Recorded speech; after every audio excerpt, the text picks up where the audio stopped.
Hey guys, so today I want to make a quick little comparison here between the Galaxy Mega, the Android software that is running, versus iOS 7 on my iPhone 5 that I have installed over here. So we will be comparing the operating systems most of the time in this video. And the Galaxy Mega 6.3 here is of course Samsung's latest smartphone here, which is a new series they're starting up that is bigger than the Note series, but it doesn't have the S Pen. So you don't get the pen, but you get a much bigger display. And of course you get a little bit lower specs than what you would get in a Note lineup, because this one is focusing mostly on the screen and also on a little bigger battery. So if we start off here, we've just unlocked the iOS 7 device here and unlocked my Android device here from Samsung with TouchWiz on top, which is Samsung's own skinned UI that they put on top of Android. So the first thing we can see here is still at the first, if you haven't seen iOS 7, they have changed all the icons, so all the icons have been updated to more of like a cartoonish feeling, and then also they go more with the theme of black and white.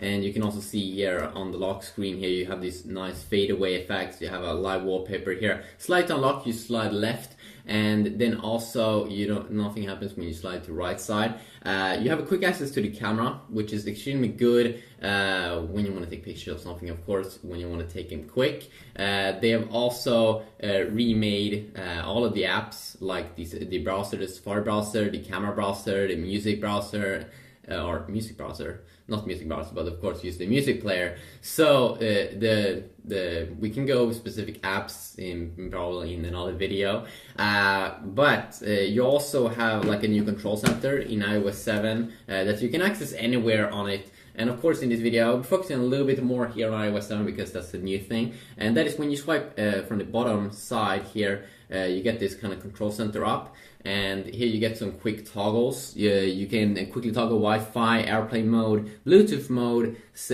do not disturb mode when you don't want anyone to disturb you, and then also of course rotation mode, the screen here if you want to customize this one. Of course this is kind of like when you go down from the top on the Samsung device, because here on top here we do get all of these toggles, and here you can see in this control center when you swipe up from the bottom side you also get these kinds of toggles, not as many, but they get some pretty nice toggles. And you always have the music player here when you play music. Of course this little play will pop up when you play music. Of course on my Samsung device here it will pop up a little bit of a player, and then also we do get some quick toggles down here to have a cool flashlight. So some quick mini apps, some quick shortcuts over there to calculator and the camera, so that could of course be very nice as well.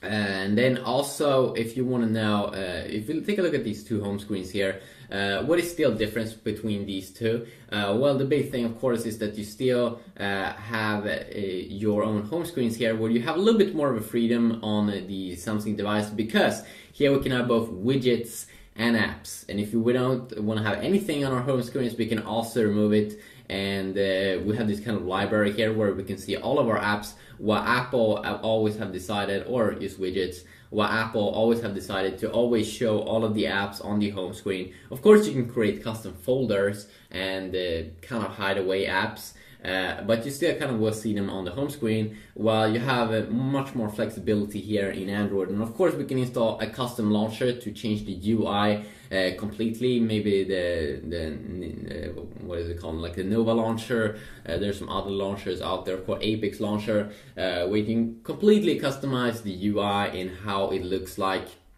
You can also see of course that the Galaxy Mega is a super big phone over here, super big, 6.3 inch versus 4 inch over here. If you talk about the display, which one's better here, I could say that definitely the iPhone display is a little better here. The display that you get on the Mega is a TFT LCD display, which is not as good as the AMOLED display. It doesn't have as good viewing angles when you look at the phone from the side as an S4 or an S3, but it's still pretty decent, and it can still work. If you compare here the multitasking, Of course, you still use double tap here on the iPhone, and we just hold in the home button here on my Samsung device.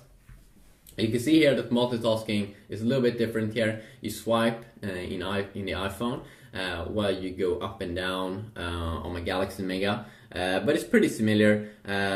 You swipe up here, kind of like HTC have had earlier. And then also what you can do, what I do like here about Android is that just with one tap I can remove everything. So I can like close everything. We'll see if it's gonna come out any jailbreak tweaks or anything to the iPhone 5. Hopefully it will, and hopefully it will come out a jailbreak in the future.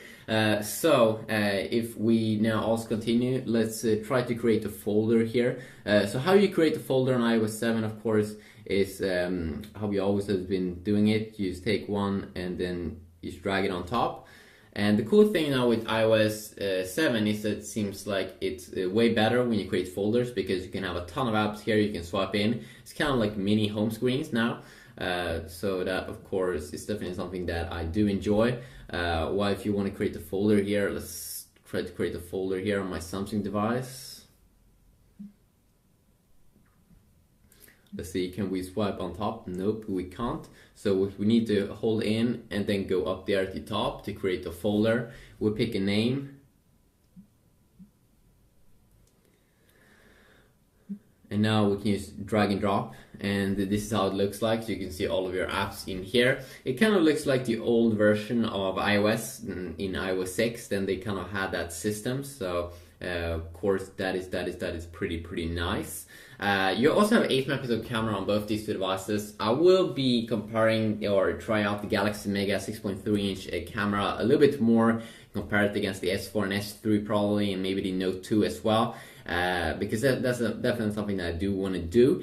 And then also when we go down now on the iOS 7, you can see here at the top. So this is kind of the control center here, but you also get the notifications here in Android. You don't get anything when you swipe from the top. Apple likes to keep focusing on the control center at the bottom here. And then they do have a section up here where you can see the calendar. You also have some tweaks in the settings area if you want to see even more stuff in here in like stocks and things. I kind of do like it that with the new design here, that you can see that it's kind of like transparent.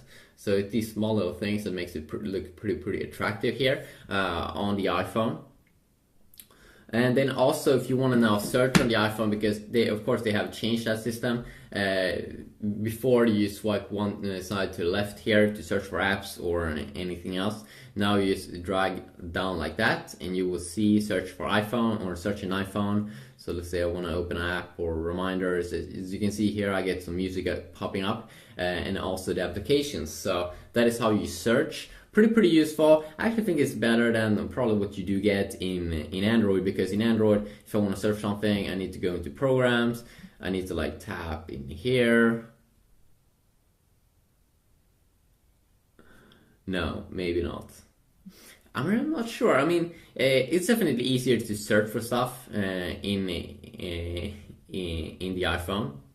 I'm not sure why that's the case. They should definitely make it probably a little bit easier. I'm probably gonna get some haters now in this video. And then also, let's see here if we could check out some quick apps here as well. Gonna fire up the Safari browser here.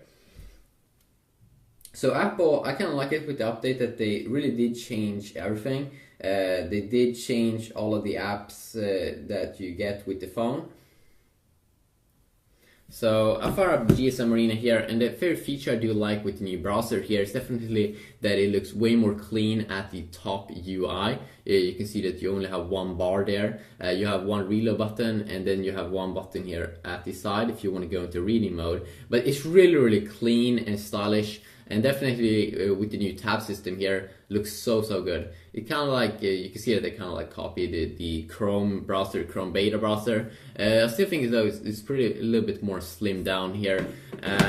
Well, it's a little bit more, you get a little bit more here options inside of the Galaxy Mega. But then of course this is a big phone, so it doesn't really matter if you get a little bit more up there at the top, because it's a big phone. So I'll probably do separate videos where I'll be fully like comparing the browser and stuff, if I will. Oh, we open up a BMW ad. Okay, so this is how it looks like. You can see that, of course, you get a ton more stuff that you can see here on the Galaxy Mega, because it is pretty big. It's pretty big, it's pretty big, it's pretty nice.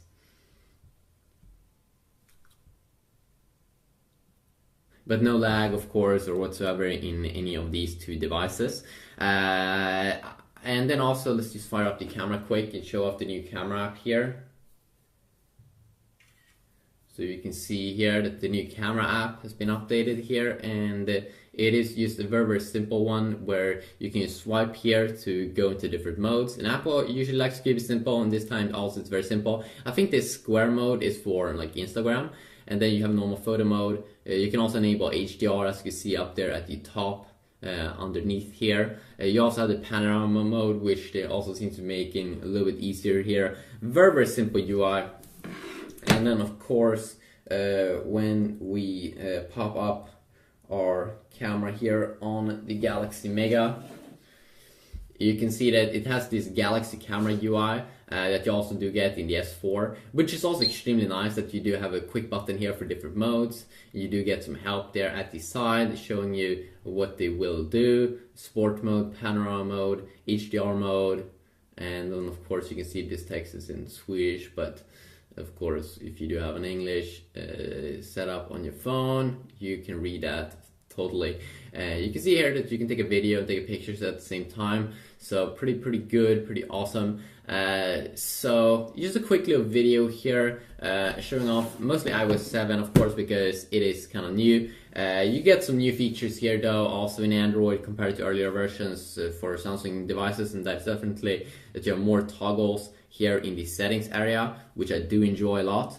And then you probably also have some small features. I can of course definitely go over a lot of mini features that you do get inside of Android compared to iOS 7. That's very nice. Like you can have two apps open up at the same time here on my Galaxy Mega, so I can have one app here and one app here. It's definitely nice when you have a big display like this, especially when gaming experience, movie experience and everything will be better because the display is just too big.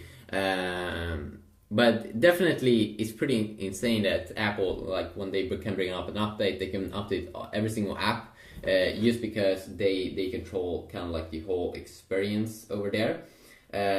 So this is also how the keypad looks like, or when you type stuff, you can definitely see that it's a little bit more black and white there, that Apple likes to type it. And you can see here also a quick little look here how it looks like.